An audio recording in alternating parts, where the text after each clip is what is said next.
Couture, everybody. Coach Rab here, and welcome to another Kilted Chess Noob episode. No, I'm not a chess coach, not even close. I'm a health and wellness coach that happens to love chess. And today's episode is all about why you shouldn't bring out the queen too early. So I'm going to demonstrate a game that I played recently, and I come across this quite a lot. I'm a typical e4 player, which means when I'm playing white, I play e4, usually play the Ponziani, sometimes the Vienna, and ultimately they all work off the e4 starting or opening. And every now and again, or more often actually, recently, my opponent plays d5, which I'll demonstrate what that means. It challenges my middle, and it means that my whole opening goes out the window, basically. But it does encourage the other person to then bring out their queen too early, and I'm going to show you why that is not a good idea. So here we are playing here. I'm playing the white pieces, and obviously the opponent's playing the black. I do my e4 opening, and my opponent plays d5. So it is challenging center. So normally with the Ponziani, I would then bring out the knight. Normally they would play e4 or something else, and I would bring out the knight and so on and so forth. But because they're challenging the center, that pawn right now is undefended. Now, if I was playing the Vienna, I'd have the options to bring the knight out, which would in turn defend said pawn. But as it is, I've learned through game review over the years, or over the last little while certainly, the best move is for me to then take, which I did. So I took the pawn, and then naturally they're then going to recapture with the queen. Now I think the best move for them to do is to then retreat the queen. But I'm going to explain or demonstrate exactly why. When you bring your queen out early, that queen becomes a target, because with your king being arguably the most valuable piece on the board, your queen is the next most valuable. It's worth 9 points. So if you scalp someone's queen, you know, you're certainly on the road to winning. It's not guaranteed, but you're a long way. Remembering that the principles of an opening is center. You want to attack the center, develop your pieces, and then you're going to try and castle, CDC. So the reason why it's a problem when you bring the queen out early is it allows your opponent to develop pieces while attacking the queen, which is exactly what I did. I bring the knight out. So what then happens is I'm attacking the queen, but I've also developed a piece. So then what happens is they have to move their queen again, because if they don't, they're going to lose it. So again, my opponent moved. He puts me in check, okay? Now, I think previously I had tried, in the past, I'd blocked with knights, but I realised that then stops this bishop getting developed. So instead, I block with the bishop. Now, what have I done there? I've actually developed a second piece already. Once I get my knight out, I can then castle, and I'm cooking with gas. At the moment, I've not necessarily attacked their queen, but they haven't done much either. So I've got two pieces developed, and he pushed that white pawn. I'm not really quite sure what they were doing there. My next move was something I learned through game review. So this had been played against me before, and instead of me, normally I would have developed the knight, which would have once again attacked the queen. Then their queen has to move again, and then I would get castled. But through game review, I realized the next good move to do is to pull out the knight.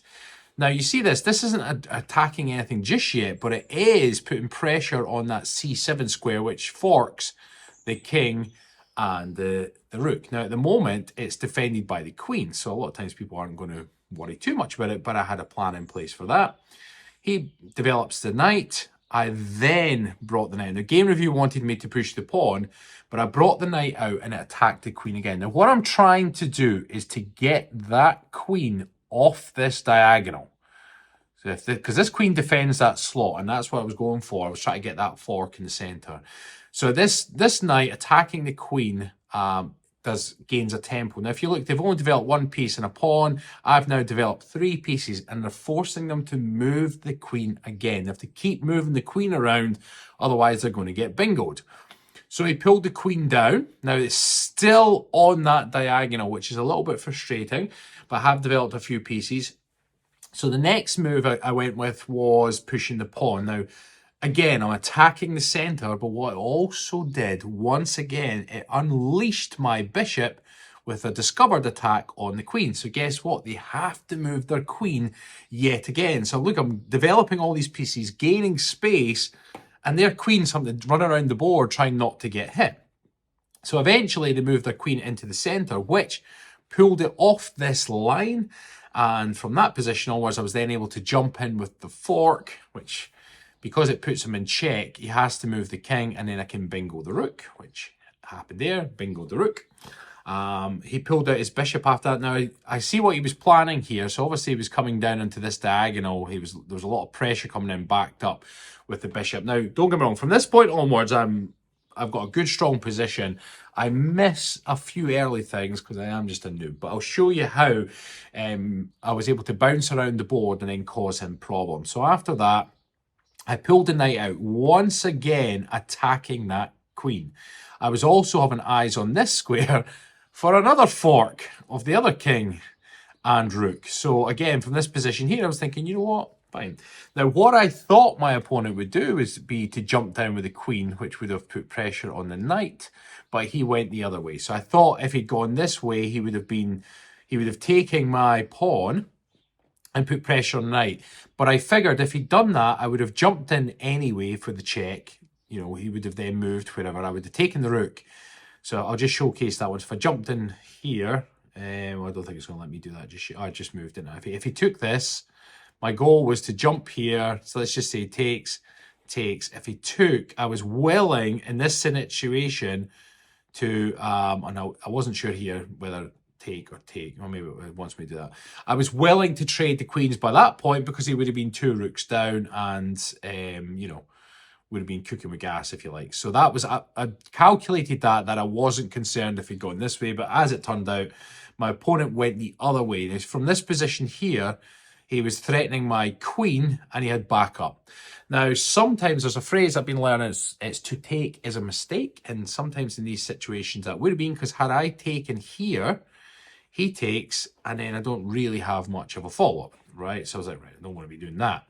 So I just continued on with said plan. Fork jumped in, fork the king and rook, bingoed the other rook. So I'm like, right, I'm formulating my plan. And this threat is still very much here. I'm like, well, and I figured that if he takes me, I was going to take back with, well, it wants me to take back with bishop, but either way, bishop or king, I will then get it. And his bishop is none the wiser. So I was able to get hold of both of the rooks after this play. He jumped his knight in. Now, that was a mistake. I was waiting for that. I wasn't quite sure how I was going to deal with this threat, but the minute he took his eyes off, which was a mistake on him, I was able to bingo the queen. And from this point onwards, and again, this is where I'm trying to get better at chess, of course. You know, I've got a massive lead advantage. I'm plus 20. It was just a formality that the win was coming. And often it's trying to find the earlier checkmates, which there's a couple of times I could have got this sooner, but I'm working on it. So, bingoed the queen. He brought his knight back into play. I then took out this pawn up here and put eyes on. Now, from this position here, I calculated a few things. One, his bishop, his black bishop, is blocked. It can't go anywhere. And I figured that if he was to move the bishop in here, okay, obviously, I would then take, and then, you know, he'd be checking there, which would be a bit of a silly move. But there was something else I figured as well. There was a block. Oh, that was right. If he blocked, which I think is what he does, I'll need to go back for that. It would be take, and then he'd be forced to move, you know, his bishop. But I also think calculated that if he was to move, I was going to put threat on this bishop anyway, I think. I think that's what I calculated. So if it was take, and then that bishop is, you know, blocked anyway, and I was going to get it the next turn. So I remember when I ran the numbers, I was like, I didn't mind whether he moved the king or blocked. Either way, I was going to be coming up. So he blocked. I took his pawn with the bishop, knowing that it was going to be a trade, because remember that when you're up on material, you want to trade down, simplify it so that you can get the easy victory. And that's one thing earlier on when I was learning, I used to trade even when I was down, because I was thinking, well, trade off, that's less weapons to take me down, but actually you make your situation worse. So if you're behind on material, don't trade. If you're ahead on material, you want trades. So a situation like this, you know, he bingos my bishop, but then I gobble up on the other side. So I actually got a pawn and a bishop for the sake of a bishop. So that was actually a winning exchange. I'm now up plus 22, and his bishop is now also in danger here, forcing him to move, otherwise he's going to lose it. He did move. From that one, then I bingoed his knight, so he was in trouble. He was going to lose a piece there. He was stuck. He was going to lose a bishop, or he was going to lose his knight. I think he would have been better moving his knight. I think, yes, he was, because if he'd moved his knight, if I had taken, I would have lost. It would have just been a basic trade, an exchange. Sorry. But as it is, he moved. I took that. He then took, what did he gobble? He gobbled my pawn in the centre. Now, I was eyeing checkmate in the middle, but it was defended. So I was like, right, I can't quite get that yet. So I threw another attacker into the mix. I launched up the bishop. At the time, I can't remember if I was willing to sack that bishop first. I can't remember what my plan was. I remember thinking I wanted to get rid of the defender. Oh, this was the defender. I remember like add more attackers to the mix, but as it is, he moved his king. Now, the game review says it was mate in 6 from this point, but I guddle it. I don't get mate in 6, not a chance. I brought another knight to the game. That still reckons mate in 7. He brought his bishop back, and I went for the trade. So again, I'm way up in material. It benefits me to trade down, so I did. So I traded down. He took with the king. My knight is protected by my queen, so I wasn't concerned there. I brought another knight into play, so brought that to the party, forking the pawn and his king. He pushed up the way. I took with the knight, again, just trying to create the mating net from, reducing options, if you like, for where he can go. It reckons it's mating 4, but again, as a noob, I didn't get the mating 4. I need to work on these things. He pulls the king closer. Now, I think, so I pull forward 1, because sometimes I just get excited. I'm like, oh, I just want to put a check, when actually I should have gone all the way here. I mean, let's just have a look. If I'd gone all the way here, that would have been check, and he would have had to go back the way.